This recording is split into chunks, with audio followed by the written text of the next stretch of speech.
What if the most dangerous weapon in human history was never actually built, yet its shadow continues to terrify scientists, politicians, and military strategists to this day? This weapon is not designed to win a battle, or even to win a war. It is designed for one single, horrifying purpose: to make the Earth itself uninhabitable. This is the Cobalt Bomb, sometimes called the Doomsday Bomb, a theoretical nuclear device so powerful in its cruelty that its very existence forces us to confront the darkest possibilities of human invention. The concept of the Cobalt Bomb was first introduced in the late 1940s by physicist Leo Szilard, one of the minds who had also contributed to the Manhattan Project, the program that created the first atomic bombs. But Szilard's idea was not about military advantage. In fact, it was more of a warning, a grim thought experiment. He wanted to show that human beings now possessed the knowledge to create weapons that could end not just nations, but civilization itself. The Cobalt Bomb was not a tactical weapon. It was a message to the world about the terrifying road of escalation humanity was walking. So, how does it work? To understand the Cobalt Bomb, we need to first understand a normal thermonuclear weapon. Standard hydrogen bombs use layers of uranium or plutonium to trigger fusion reactions, producing massive explosive power and radiation. Now, imagine taking such a bomb and surrounding it with a thick shell of the metal Cobalt-59. When the bomb detonates, the intense burst of neutrons from the explosion transforms this stable Cobalt-59 into Cobalt-60, a radioactive isotope. Cobalt-60 is terrifyingly effective because it emits highly penetrating gamma rays and has a half-life of about 5 years. That means it stays deadly for decades, blanketing entire regions with radiation that kills slowly but inevitably.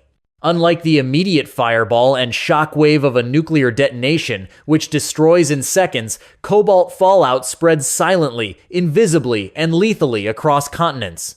It contaminates the soil, the water, and the air. Survivors of the initial blast would face an even worse fate: a poisoned world where cancer, genetic mutations, and starvation would follow in the bomb's wake. In essence, the Cobalt Bomb weaponizes time itself, transforming the planet into a slow-motion execution chamber. This is why it is called a doomsday device. The Cobalt Bomb was not conceived as a weapon of war, but as a weapon of annihilation. If a nation were ever desperate or insane enough to deploy it, it would not just kill its enemies, it would kill its own people.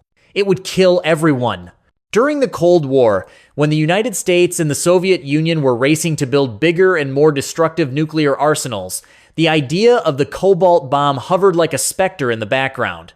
While there is no evidence that either side actually built and tested such a device, rumors and fears circulated widely.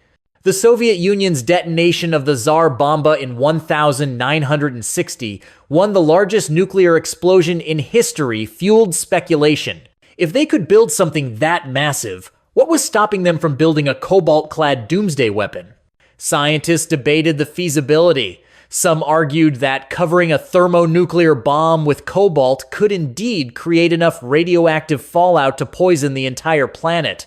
Others believed that while catastrophic, the contamination might not be as globally apocalyptic as Szilard feared. But the point was never about precise calculations. The point was that the technology existed, and that possibility alone was enough to terrify. The Cobalt Bomb entered popular culture as well, cementing its place in humanity's nightmares.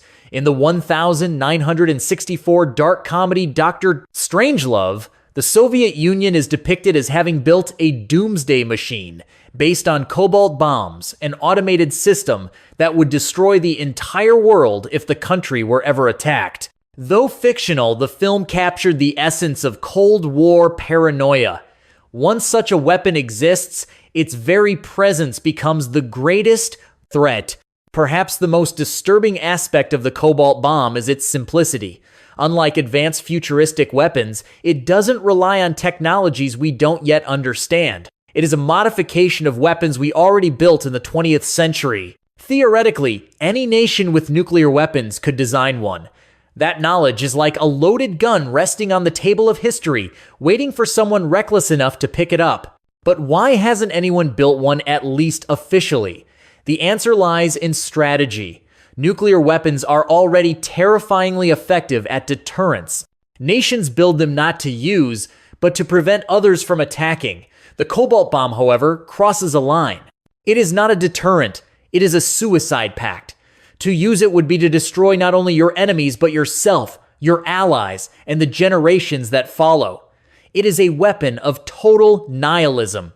That makes it militarily useless, but symbolically horrifying. Yet the danger lingers. What if, one day, a rogue state or a terrorist group decided that deterrence was meaningless, that destruction itself was the goal? What if technology advanced to the point where building a cobalt bomb was easier, cheaper, and more accessible? These questions keep military strategists awake at night. The cobalt bomb is not just a scientific concept, it is a mirror held up to humanity's darkest impulses. And here is the ultimate irony. The cobalt bomb does not need to exist in reality to terrify us. The very idea of it, the awareness that we could create such a device, changes how we think about war, peace, and survival. It is a ghost weapon, haunting the future even if it never manifests in the present. Goodbye, guys.